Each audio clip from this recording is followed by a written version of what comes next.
काले बादल तेजी से गरज रहे थे। शाम की आरती का समय हो रहा था और पंडित हरिओम मिश्रा आरती की तैयारी में लगे हुए थे। इस समय तक भक्तों की भीड़ लग जाती थी, पर शायद बारिश का मौसम था तो ज्यादा कोई आया नहीं था। पंडित जी को बस एक दो लोग ही दिखाई दे रहे थे। उन्होंने इंतजार करने का सोचा, पर जब कोई नहीं आया तो उन्होंने आरती शुरू कर दी। हल्की बूंदाबांदी शुरू हो गई। आरती खत्म हुई। लोग तेजी से घर की ओर जाने लग गए और पंडित जी ही मंदिर में अकेले बचे। बारिश तेज हो गई, बिजली कड़कने लगी। उन्होंने दरवाजा बंद करने का सोचा कि तभी उन्हें दिखाई दिया एक शख्स धीरे धीरे मंदिर की ओर आ रहा है। शायद बारिश से बचने के लिए आ रहा होगा, पंडित जी ने सोचा और दरवाजा खुला रखा। वो अपने कामकाज में लग गए। मंदिर की घंटी बजी। वो शख्स मंदिर के अंदर आया और भगवान की मूर्ति के सामने बैठ गया और बस एक टक उस मूर्ति को देखने लगा। पंडित जी को वो शख्स थोड़ा अजीब लग रहा था। वो उसके पास आए और बोले, क्या हुआ बेटा, तबीयत तो ठीक है ना तुम्हारी? जिस पर उस शख्स ने एकदम से पंडित जी की ओर अपना सिर घुमाया और उन्हें एकटक देखने लगा। उसके चेहरे पर कोई हाव भाव नहीं थे और वो देखने में काफी अजीब लग रहा था। चेहरे पर उदासी, आंखों में जो गहराई थी, उससे ये पता चल रहा था कि उसने अपने अंदर काफी राज दफन कर रखे हैं। पंडित जी, मेरा नाम उमेश है। मैं कहाँ से आया हूँ ये तो मैं आपको नहीं बता सकता, पर मैं आपसे एक बात पूछना चाहता हूँ। अगर हमने कोई पाप किया हो और हम उसकी माफी भगवान से मांग ले, तो क्या वो हमें माफ कर देते हैं? उस शख्स ने कहा। पंडित जी के पास बहुत से ऐसे लोग आते थे जो यही सवाल करते थे और उसका हमेशा पंडित जी मुस्कुराकर एक ही जवाब देते थे, हाँ बेटा, अगर हमने पाप किया है और हमें यह आभास हो रहा है कि जो हमने किया वो गलत है, और अगर हम अपनी गलती कबूल कर ले और भगवान से क्षमा मांगे तो वो हमें क्षमा कर देते हैं। यह सुन उमेश के चेहरे पर एक लंबी सी मुस्कान आई जो काफी क्रीपी लग रही थी। धन्यवाद पंडित जी, पर मैं कबूल करूं कैसे? भगवान मुझे कैसे माफ करेंगे? आप कोई ऐसी पूजा कर दीजिए ताकि मेरे सारे पाप खत्म हो जाएं और जो मैं रोज सुनता हूं, जिनसे मैं रोज भागता हूं, वो चले जाएं ताकि मैं चैन से सो सकूं। पंडित जी बिल्कुल उलझन में पड़ गई कि आखिर ये शख्स बात किस चीज की कर रहा है। उन्हें बात में गंभीरता नजर आई। उन्होंने कहा, हम पाप करते हैं, सोचते हैं किसी ने हमें देखा नहीं, पर भगवान सब देखता है।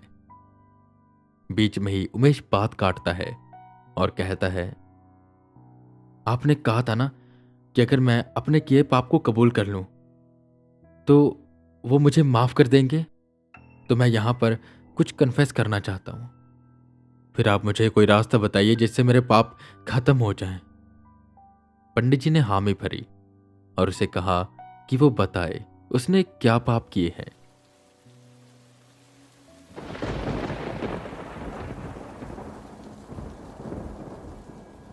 बाहर तेज बारिश हो रही थी और रह रहकर बिजली कड़क रही थी।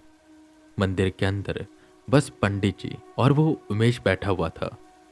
जहां पर उमेश अपने पाप भगवान को और पंडित जी को बताने जा रहा था। पंडित जी, बचपन से मैं बहुत अकेला रहा हूं।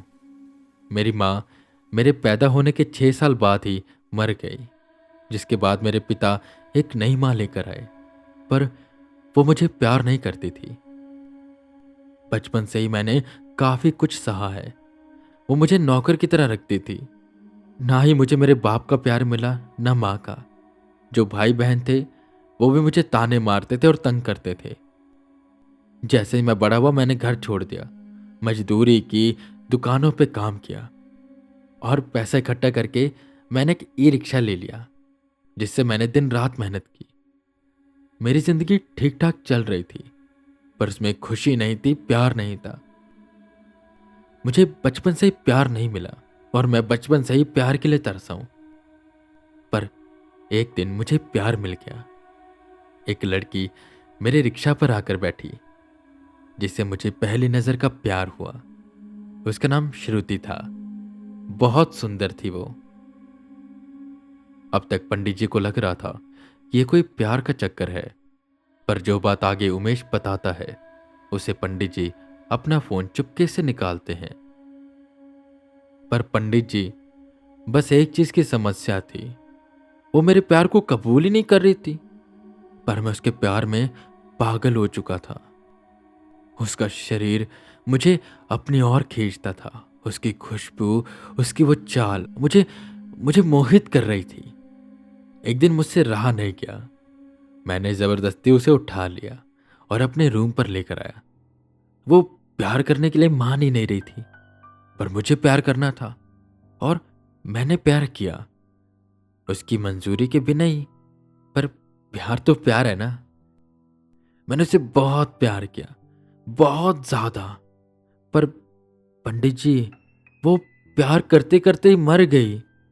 पर फिर भी मैं उससे प्यार करता रहा, जिंदा या मुर्दा। प्यार तो प्यार होता है ना। और मैंने तब तक प्यार किया जब तक उसका जिस्म ठंडा नहीं पड़ गया। पर जब प्यार खत्म हुआ, मुझे पता चला ये तो जुर्म है। अब मैं क्या करता? तो मैंने उसे अपने घर की दीवार में गाड़ दिया। पर मुझे उसकी बहुत याद आने लगी। मैं बहुत रोया। मुझे प्यार चाहिए था। फिर मुझे एक और लड़की मिली, प्रिया। वो भी बहुत प्यारी थी, पर उसका एक बच्चा था। पर प्यार में ये सब चीजें थोड़ी होती हैं। उसका एक बच्चा था, पर मुझे प्यार चाहिए था। मैंने उसके साथ भी प्यार किया और वो भी नहीं मान रही थी। पर ना जाने क्यों ऐसे प्यार करने में ना बड़ा मजा आ रहा था। और वो भी प्यार करते करते मर गई। मुझे समझ ही नहीं आ रहा था कि ऐसा क्यों हो रहा है। शायद जो मैंने सुना था कि लोग प्यार में मर मिट जाते हैं, तो ये सच था। ये सुनकर पंडित जी की रूह कांप गई। उमेश आंखें झुकाए अपना गुनाह कबूल करते जा रहा था। तब चुपके से उमेश से नजरें चुराकर पंडित जी ने सीधा 100 नंबर पर फोन मिलाया। पंडित जी, मैंने उसे भी गाड़ दिया और उसके जैसे मैं 2 और लड़कियां लाया। पर मैं एक लड़की लाया था, आंचल। मैं उसके साथ प्यार कर रहा था और मैंने उसे सबसे ज्यादा प्यार किया। पर वो नहीं मरी। वो भी मेरे साथ प्यार कर रही थी। पर मैंने सोचा कि मैं इसका क्या करूं अब। प्यार तो मैंने कर लिया, तो मैंने उसे जिंदा ही गाड़ दिया। दीवार में 2 दिन तक मुझे आवाज आई खुरचने की, चिल्लाने की। और तीसरे दिन आवाज आनी बंद हो गई। शायद वो मर गई। ये सब बातें पंडित जी के साथ साथ अब पुलिस वाले भी सुन रहे थे। उन्होंने लोकेशन ट्रेस करी और निकल पड़े मंदिर की ओर। पर उमेश का कन्फेशन यहीं पर रुका नहीं। उसने ऐसे करते करते 7 लड़कियों को मारा और उन्हें अपने घर की दीवारों में कैद कर दिया, जिसमें से 2 लड़की जिंदा ही थी। उमेश बात को आगे बढ़ाता है। आपको पता पंडित जी, मैं कभी भी अपना गुनाह कबूल न करता। पर वो सब जिनको मैंने मारा और दीवार में गाड़ दिया, वो मुझसे रात को बातें करने लगी, मुझे श्राप देने लगी, मुझे बद्दुआएं देने लगी। रोज रात को मैं सोता तो वो दीवारों से बाहर निकल आ जाती और मुझे मारने की कोशिश करती। पता नहीं मैं कब आराम से सोया था और आज तो उन्होंने मेरा गला दबाना चाहा। मैं मर जाता। मैं सीधा घर से निकला। तेज बारिश हो रही थी, पर मुझे भीगना मंजूर था, घर में रहना नहीं। घर में मेरी जान चली जाए उससे अच्छा मैं निकल गया और मंदिर दिखाई दिया। तो मैंने सोचा कि अगर शायद मैं अपनी पापों की माफी मांगूंगा तो भगवान मुझे माफ कर देंगे और मुझे इन सब चीजों से छुटकारा मिल जाएगा। पंडित जी, वो मुझे रोज डराती हैं। रोज मेरे कानों में आके मुझसे चीजें कहती हैं, चीखती हैं, बद्दुआएं देती हैं। मैं और नहीं सुन सकता, बस और नहीं। आप कुछ करिए ना, जिससे कि ये सब ठीक हो जाए। पंडित जी अब उसे डर रहे थे। उसके चेहरे के हाव बदलते जा रहे थे। वो कभी बात करते करते मुस्कुराता तो कभी रोने लग जाता। पर उन्हें किसी तरह उमेश के घर का पता जानना था, ताकि वो पुलिस को बता सके और वो वहां पर जाकर उन लाशों को निकाल सके। तो पंडित जी ने कहा, बेटा, मैं तुम्हारी बात को समझ रहा हूं, पर प्यार वो नहीं होता जैसे तुम प्यार समझ रहे थे। जो तुमने किया वो पाप नहीं, महापाप है। प्यार बेटा बहुत सुंदर चीज होती है। ये जो तुमने किया है, ये प्यार नहीं, हैवानियत है।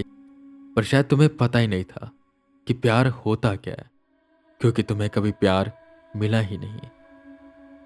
देखो, मैं घर में तुम्हारी पूजा कर सकता हूं, जिससे कि वो आत्माएं जा सकती हैं और तुम्हें कभी कोई आवाज नहीं सुनाई देगी, पर उसके लिए मुझे तुम्हारे घर का पता चाहिए। ये सुन उमेश के चेहरे पर एक लंबी सी मुस्कान आई।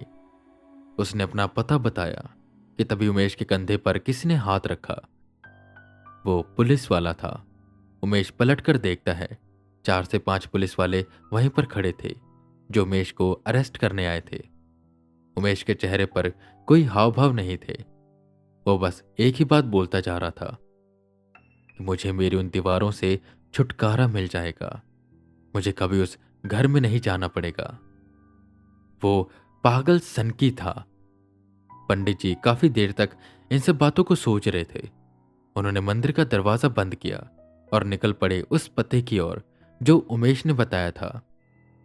उन्हें सच में यह जानना था कि क्या वो दीवारें बात करती है, क्या सच में उसके अंदर कोई है, कोई ऐसा जो कुछ बोलता है, कोई ऐसा जो उमेश को हॉन्ट करता था। वो बताए पते पर पहुंचे तो वहां पर एक रिक्शा खड़ा था। दरवाजा खुला हुआ था। वो अंदर गए तो घर के अंदर काफी अजीब सी बदबू आ रही थी और अंधेरा था। शराब की बोतलें साइड में पड़ी हुई थी और देखने में ऐसा लग रहा था कि यहां पर कभी सफाई हुई ही नहीं है। पंडित जी उमेश के बेडरूम में गए और बेडरूम के अंदर आते ही उन्हें आवाज सुनाई दी।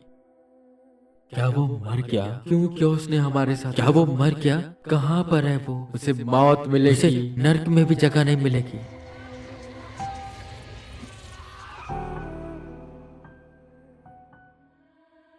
आई होप आपको ये कहानी पसंद आई होगी। अगर पसंद आई है तो इसे शेयर करें, और अगर ऐसी और कहानी आप सुनना चाहते हैं तो कमेंट करके बताएं। और हाँ, इसका फीडबैक ज़रूर दें। आप कमेंट्स में बता सकते हैं और सीधा हमें मैसेज कर सकते हैं हमारी इंस्टाग्राम आईडी पर। आईडी है एक कहानीकार, और इसका लिंक आपको डिस्क्रिप्शन में भी मिल जाएगा। मैं वीके रावत फिर मिलूंगा आपको एक नई कहानी के साथ। तब तक के लिए बने रहें हमारे साथ और सुनते रहें हॉरर टेप।